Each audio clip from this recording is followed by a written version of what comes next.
કોટી કોટી વંદન માં ધન્ય કોટી કોટી વંદન માં તમારો છોકરાને વ્યસન હોય ક્યાંય ના મોકલતા ગાંડો થઈ જશે એકવાર અહીંયા લાવજો માળીના ચરણોમાં પણ તો તમે અમારા જીવનમાં ના આવ્યા હોત ને તો અમારી પાંચા ગુનાની જીવનમાં અંધારું થઈ ગયું હોત માં તમે અજવાળા કર્યા અમારા જીવનમાં શું થઈ ગયું? ભાઈ એટલું પીતો તો સતત 8-10 વર્ષથી તો અમને એને અડધી રાત થાય કે હું આત્મહત્યા કરીને મરું, અડધી રાત થાય કે હું કેનાલમાં જઈને પડું, અડધી રાત અમે કોઈ દિવસમાં 10 વર્ષથી અમે ઊંઘ્યા જ નથી. કોણ તોય ચાલે.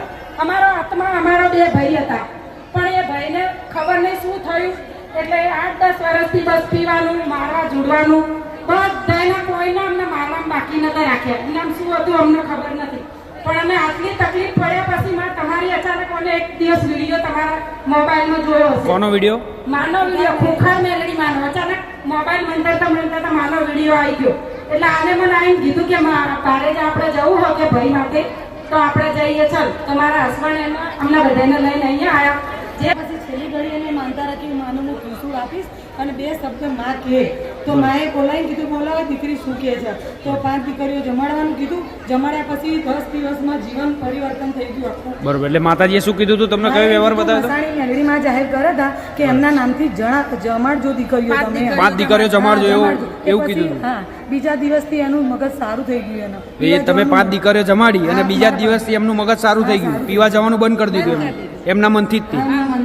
બરોબર. કોઈ દવા ગોળી નહીં, દવા ગોળી કોઈ ચાલુ નહીં રાખી માં. હવે આ માનો જ આશરો હા માં તને ઉભા છે.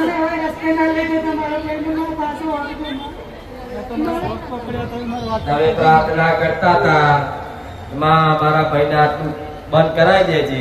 મેં કીધું તું 5 કુવાસીઓ જમાડજે, બંધ થઈ જશે. 5 કુવાસીઓ જમાડી તો એ જાતે આવ્યો છે ને ઘરે આવે નહીં.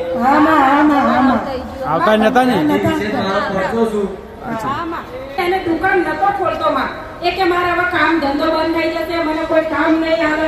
મેં કીધું માનું નામ લે, માના આખો દિવસ વિડીયો જો માં તને કામ ના આવે ને તો માં અમે એ માના આને ચરણોમાં જઈને કબરીશું કે માં મારા ભાઈને હવે તમારા પારે આવ્યો ને તો માં એને કામ આપો. તો માં એને જે ઘરાક નતા આવતા ને એ કામમાં આવે એટલે ધીરે ધીરે થોડું થોડું ચાલુ થયું. અને અહીંયા આવ્યા પછી એના 5500 થઈ ગયું. બોલ તારી જાતે બોલ માનો અનુભવ. રામ માળી રામ. રામ માળી રામ. માળીનો ખૂબ દયા થઈ છે મારી પર. હું ઘણા વર્ષથી વ્યસની હતો. 3 મહિના વ્યસન કેન્દ્રમાં રહી આવ્યો છતાં પણ વ્યસન છૂટ્યું નહીં. 3 મહિના વ્યસન કેન્દ્રમાં રહેવાનું એટલે કાળા પાણીની સજા, છતાં પણ છૂટ્યું નહીં. એમ પણ બીક હોય આપણે છોડી દઈએ કે ઘરે જઈ પીશું, ફરીથી નખાવશે 3 મહિના, 6 મહિના નખાવશે, 12 મહિના નખાવશે, પણ એ બીક મારામાં નથી.